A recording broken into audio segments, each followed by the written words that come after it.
মার্গশীর্ষ মাসের শুক্লপক্ষের একাদশীর দিন গীতা জয়ন্তী পালন করা হবে।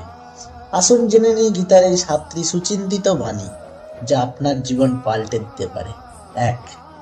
জয় পরাজয়, লাভ ক্ষতি এবং সুখ দুঃখকে সমানভাবে গ্রহণ করে জীবনযাপন করলে জীবন শ্রেষ্ঠ হয়ে ওঠে। 2. তুমি শুধু কর্ম করে যাও এবং ফলের চিন্তা ঈশ্বরের উপর ছেড়ে দাও, অর্থাৎ নিজের সেরাটা দেওয়ার কথা ভাবো। 3. অসুরী স্বভাবের মানুষ কখনো সফল হতে পারে না, তাই নিজের আচরণকে শুদ্ধ রাখো। 4. নিষ্কাম উপাসনা করলে ভগবান সন্তুষ্ট হয়ে ভক্তের রক্ষা করেন।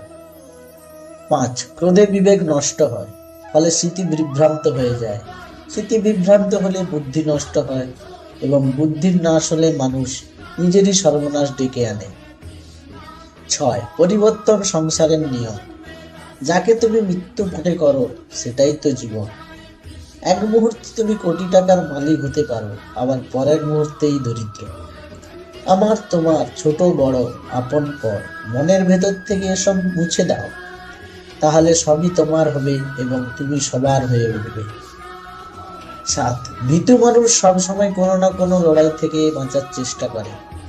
সামনে থেকে ঝাঁপিয়ে পড়ে লড়াই করা ঠিক নয়, কিন্তু কেউ যদি লড়াই করতে উদ্গ্রীব হয় তবে তাকে শিক্ষা দিয়েই থামতে হয়।